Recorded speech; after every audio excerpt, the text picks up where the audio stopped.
माननीय सदस्य श्री उमेदराम बेनीवाल जी, उमेदराम बेनीवाल जी, उमेदराम बेनीवाल जी महोदय, आपने मुझे राष्ट्रपति जी महोदया के अभिभाषण पर बोलने का अवसर प्रदान किया। मैं आपका हृदय से आभार व्यक्त करता हूं। साथ ही हमारे नेता LOP राहुल जी का भी धन्यवाद देना चाहूँगा कि मुझे देश की जनता और थार की जनता से जुड़े महत्वपूर्ण मुद्दों पर अपना विषय रखने का आपने मौका दिया।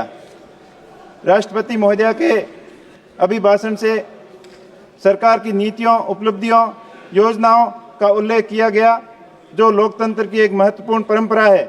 लेकिन आवश्यक है कि हम इस अभिभाषण की गहराइयों से समीक्षा करें और देखें कि इसमें कितनी वास्तविकता है और कितना खोखलापन है। इस अभिभाषण के अंदर दलितों और महिलाओं की बात की गई, लेकिन आज देश के अंदर जिस प्रकार दलितों के ऊपर अत्याचार बढ़ रहे हैं वो वास्तव में चिंता का विषय है। हाल ही में मेरे संसदीय क्षेत्र के बलोत्रा शहर के अंदर दिन दहाड़े एक दलित युवक विष्णाराम की हत्या दिन दहाड़े चाकुओं से गोद कर दी गई और 2 महीने बीतने के बाद भी नामजद अपराधी अभी पुलिस की गिरफ्त से बाहर है। ये बहुत ही बड़ी चिंता का विषय है। अभिभाषण में देश की वास्तविक समस्याओं, महंगाई, बेरोजगारी, असमानता, कृषि संकट, किसान आंदोलन, भ्रष्टाचार और मणिपुर हिंसा और महिलाओं की सुरक्षा, न्यायपालिका की स्वतंत्रता, इन पर कोई ठोस चर्चा नहीं की। इससे दिखता है कि सरकार इन मुद्दों को लेकर अपना ध्यान भटकाना चाहती है।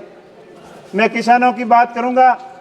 भारत एक कृषि प्रधान देश है और देश की 75% से ज़्यादा आबादी ग्रामीण क्षेत्रों के ऊपर, कृषि के ऊपर निर्भर है।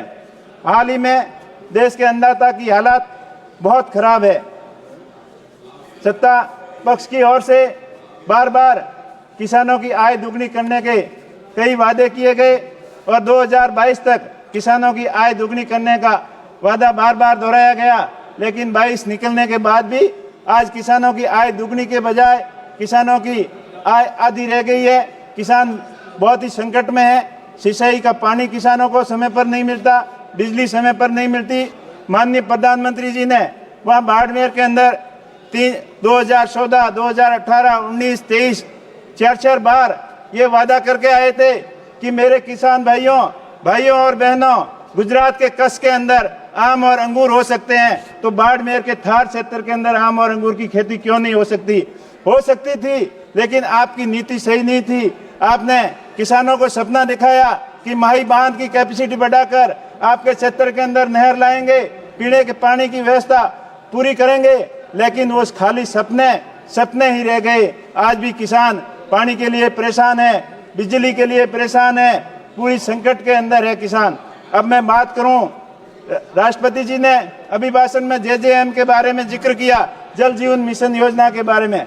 जल जीवन मिशन योजना की स्थिति बहुत ही खराब है।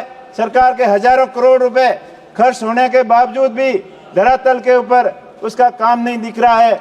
मेरे संसदीय क्षेत्र में सबसे निचले पायदान पर प्रोग्रेस हैं।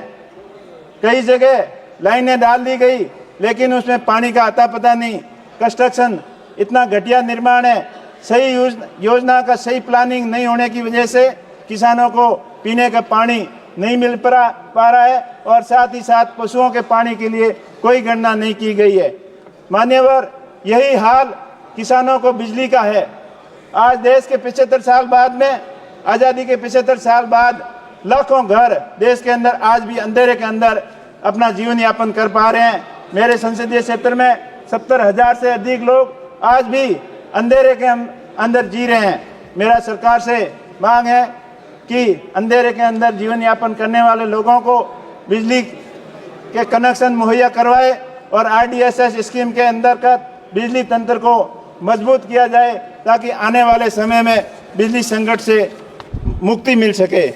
साथ ही साथ मेरे क्षेत्र की कुछ महत्वपूर्ण परियोजना के बारे में मैं बताना चाहूँगा कि रेलवे नेटवर्क के बारे में राष्ट्रपति जी के अभिभाषण में विस्तार से चर्चा की गई, लेकिन हमारे क्षेत्र के अंदर रेलवे नेटवर्क का बहुत ही कम विस्तार हुआ है। लंबे समय से मांग थी कि जैसलमेर, बाड़मेर, भाबर रेलवे परियोजना को लागू करना, और उसकी कई बार मांग होने के बाद सर्वे भी हुए, लेकिन उसको दुर्भाग्य की बात है कि अनार्थिक बताकर उसको रोक दिया गया।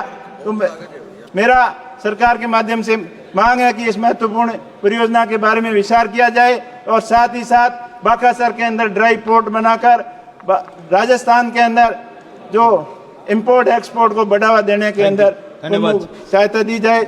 इसी के साथ साथ क्षेत्र के कई महत्वपूर्ण मुद्दे हैं, उसके बारे में मैं आपका 1 मिनट के अंदर आपको ध्यान आकर्षित कराना चाहूंगा कि उड़ान योजना के अंतर्गत बाड़मेर के हवाई अड्डे को जोड़ा गया, लेकिन कई साल बीतने के बाद भी अभी वहां पर धरातल पे कोई काम नहीं हुआ।